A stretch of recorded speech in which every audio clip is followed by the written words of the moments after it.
ወጣ ማለት ነው ቤት ላይ ቢያንስ አንድ አመት ከምናምን ይሆናል። ህፃን ልጅ ነው። እኔ በር ላይ ቁጭ ብሏል። እሺ ልጁ ያንተ ነው? የምርህን ነው? እኔ ያው ልጅ አለ? አንተ እንደዚህ አይነት ስህተት ትሰራለህ? በቃ ሰራው እኮ በቃ። ሰላም ሰላም፣ ውድና የተከበራችሁ የኛ ቤተሰቦች እንዴት ናችሁ? ነው ያለው ሆኗል፣ ተፈጥሯል፣ ችግር የለውም። በቃ እሺ ምን ላድርገው? ልጁ አሳድገው እንደወለድክ እንዴ? እኔ ብቻዬን እና ታዲያ እኔ ማገዝ የምችለው ነገር ነው። እኔ በቃ አይሚን አልፈልግም። እኔ እኮ አንቺን የጠራሁሽ ለዚህ አይደለም። እኔ ከጎኔ እንድትሆኚ በምችለው ጎን አለሁኝ እኮ ማገዝ በምችለው ነገር ሁሉ አግዝሃለሁ። ምንድነው ማስመሰል? ለሰው አደገኛ ተስፋ አትስጥ። ላትኖርለት አለውልህ አትበል። ላታዳምጠው ንገረኝ አትበል። መሸከም የማትችለውን እሸከማለሁ አትበል። ሰላም ሰላም፣ እንዴት ናችሁ? ውድና የተከበራችሁ በመላው ዓለም የምትገኙ ኢትዮጵያውያን እንዲሁም ኤርትራውያን የቻናሌ ቤተሰቦች እንዴት ናችሁ? እግዚአብሔር ይመስገን እኔ በጣም ሰላም ነኝ። በያላችሁበት ሰላም፣ ፍቅር፣ ጤና እመኝላችኋለሁ። ፈጣሪ አምላክ ሀገራችንን ሰላም እንዲያደርግልን፣ ህዝባችን እንዲጠብቅልን ሁላችንም በየሃይማኖታችን እንጸልይ ያልኩኝ። በመላው ዓለም ለምትገኙ ለእስልምና እምነት ተከታይ ወዳጅ ጓደኞቼ እንዲሁም ተመልካቾቼ በያላችሁበት መልካም በዓል ሙባረክ ብያለሁኝ ማለት ነው። እንግዲህ ብዙዎቻችሁ ከቅርብ ጊዜ ወዲህ እየመጣችሁ ሳምሪ በቪዲዮ ውጭ ሳምሪ በቪዲዮ ውጭ ትሉኛላችሁ እና ተሳክቶልኝ በቪዲዮ እስከመጣ በጨረፍታ የራሴን አሳይቻችኋለሁ ከፊት ላይ ማለት ነው። እችን እያያችሁ ተዝናኑ እስከዛ ማለት ነው። እሺ ቤተሰቦቼ እንግዲህ ወደ ዛሬ ቪዲዮ ስገባላችሁ ከፊት ላይ በጨረፍ አድርጌ እንዳሰማችሁ ብሩኬ ሀይሚን ከባድ የሚባል ፕራንክ አድርጓታል። አይታችኋል። የብዙዎቻችን ችግርና ብዙዎች ጋር የሚፈጠር ነገር ነው ይሄ እንዳያችሁት ብሩኬም እንደተናገረው ማለት ነው። በጣም በነገራችን ላይ ብሩኬ የሚሰራቸው ነገሮች ሁሉ አስተማሪ ነገሮች፣ በጣም ጠንከር ያሉ ነገሮች ናቸው። በተለይ ይሄ የልጅ መውለድ ሴት ላይ ሲሆን በጣም ይበረክታል። በተለይ ሀይሚ ፕራንክ ብታደርገው የበለጠ እንትን ይል ነበረ። ግን ደግሞ ያው እሷ በደንብ ስለሚያውቃት ወንድ ችግር የለበትም።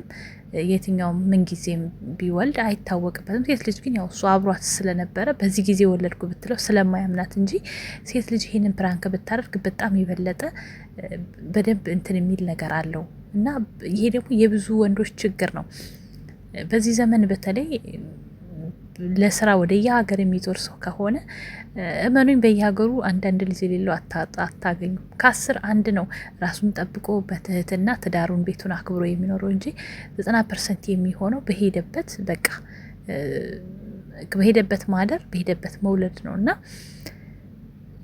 በመጨረሻ ላይ እኔ በጣም ብዙ ሰዎች አውቃለሁ። ትላልቅ ሰዎች ሆነው ወይ ባል ወይ ሚስት ስትሞት ለልጆቹ ለሀብት የሚመጡ ግዴታ ተመርምረው እንግዲህ ሀብት ይወስዳሉ ማለት ነው።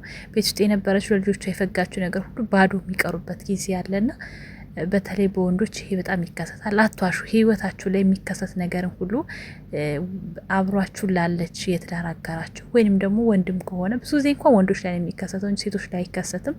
ሴቶች ብዙ ጊዜ አይደብቁም እንደዚህ አይነትን ነገር።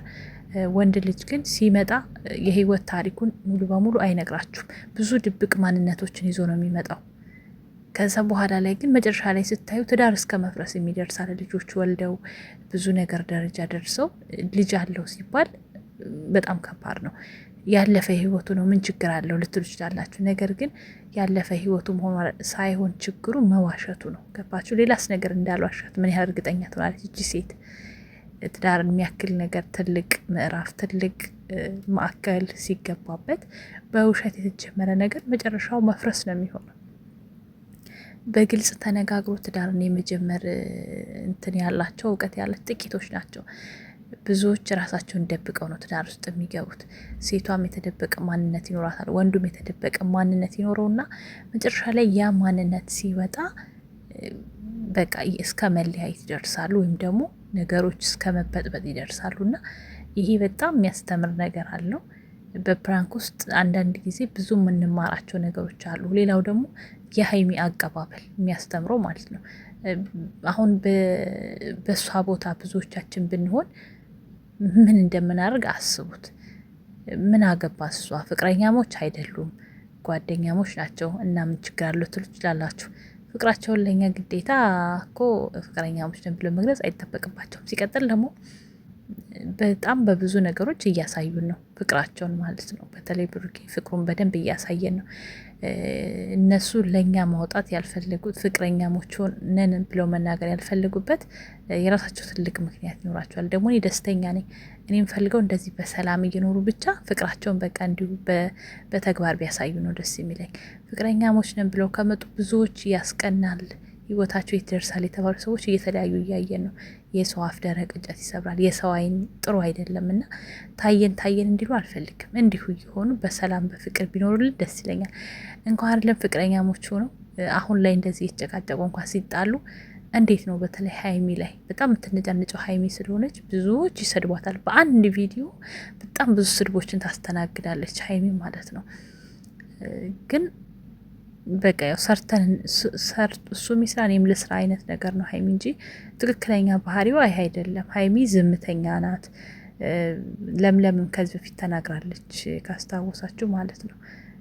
ዝምተኛ ናት። እንደዚህ ፍጥጥ ብሎ ነገሮችን የመውጣት እንትን የላትም እና በቃ አንዳንድ ጊዜ ያው ቪዲዮ ላይ እኔም ጓደኞች ያገኟትም ነግረውኛል። ሀይሚ እኮ እንደዚህ እንደ ቪዲዮ ላይ እንደምታዩት አይደለችም፣ በጣም ዝምተኛ ልጅ ናት ሰምቻለሁ። እና አንዳንድ ጊዜ ቪዲዮ ላይ የምታዩት ሰው በአካል ስታገኙት ሌላ ሰው ነው፣ በጣም ሌላ ሰው ማለት ነው። እና በመልክም ሊሆን ይችላል፣ በተግባርም ሊሆን ይችላል። ብዙ ሰው ይለያያል ማለት ነው። አንዳንድ ጊዜ ካሜራ ያሳምርና ስታገኙት በቃ ድመት የሚመስል ሰው አለ። አንዳንድ ጊዜ ደግሞ በዝም ብሎ ካሜራ እንትን ታዩትና በአካል ስታገኙት ዋው የሚያስብል አይነት መልክ ያለው ሰው ይሆናል። እና የሰው ልጅ በካሜራና ከካሜራ ጀርባ በጣም ብዙ ልዩነት አለን ማለት ነው። ለምሳሌ እዚህ ጋር እኔ በምሰራው ነገር እኔ እንድትነኩኝ አይገባም። የሰው ማንነቱ በውስጡ ነው። ወይም ደግሞ ቀርባችሁ ስታዩት ነው የዛን ሰው ማንነት የምታውቁት። ያው ሚዲያ ሲባል ሰውን በጣም ይቀይራል። ጥሩን ወደ መጥፎ፣ መጥፎውን የባሰ መጥፎ እንዲሆን አይነት በቃ ወይም ደግሞ መጥፎን ወደ ጥሩ ይቀይራል እና እንዳጠቃቀማችን ነው ማለት ነው። ስለዚህ ሰው በቪዲዮ ወይም ደግሞ በሚዲያ አይለካም። የሰው ልጅ ውስጡን ስትገቡና ስታዩት የማይደረስበት ውቅያኖስ ታውቃላችሁ፣ ጥልቅ ውቅያኖስ ማለት ነው። የሰው ልጅ ምንም ብታደርጉት የማደርሱት ባህሪ አለው የሰው ልጅ ማለት ነው። እና ብዙዎቻችንን በቪዲዮ አይታችሁ ወይ በቪዲዮ ሰምታችሁ በጣም ብዙ ስም ትሰጡናላችሁ፣ ብዙ ነገር ታደርጉናላችሁ። የሆነ እኛን እንደወረደ አይነት ስሜት ወይም ደግሞ ጥሩ እንደሆነ አይነት ስሜት ወይ ትቆልሉናላችሁ ወይ ደግሞ ታወርዱናላችሁ። ነገር ግን የሰው ልጅ በዛ እንደማይለካ አስረግጬ ነው የምነግራችሁ። ሰውን ባጭሩ አይታችሁት ራሱ ተገልጦ የማያልቅ ምዕራፍ ነው የሰው ልጅ ማለት ነው። እና እንግዲህ ብሩኬም ይሄን ነገር ነው ለሰዎች ይፋ ያደረገው። በህይወታችሁ መወሻሸት እንደሌለባችሁ እውነትን እውነት ብላችሁ ብትገናኙ ህይወታችሁ የሰመረ ይሆናል ማለት ነው። ይሄ በተለይ ለወንዶች ቢደርስ ደስ ይለኛል። በህይወታችሁ ላይ ስትገቡ ዋሽታችሁን አትግቡ። በቃ እውነቱን ነግራችሁን ከተስማማን አብረን እንቀጥላለን፣ ካልተስማማን ደግሞ ከወዲሁ የሚቋጭ ህይወት ይሆናል። መጨረሻ ላይ ብዙ ሄዳችሁ ከመለያየት ከወዲሁ በአጭሩ ግልጽ ብትናገሩ መፍትሄ ይገኝለታል ማለት እወዳለሁ። ለማንኛውም ላይክ፣ ሼር፣ ሰብስክራይብ እያደረጋችሁ ስለምታበረታቱኝ ከልብ አመሰግናለሁ። 11 ሺህ ገብተናል የኔ ውዶች፣ ውዶቼ፣ ማሮቼ፣ ፍቅሮቼ። አሁንም ድጋፋችሁ አይለኝ። ጉዞ ወደ 12 ሺህ። ቲክቶክ ያላችሁ በቲክቶክ፣ በኢንስታግራም፣ በኢሞ፣ በዋትሳፕ ባላችሁ ነገር ሼር በማድረግ አካውንቴን ሼር አድርጋችሁ አሳድጉልኝ። እወዳችኋለሁ። መልካም ጊዜ ሆነላችሁ። ቻው ቻው።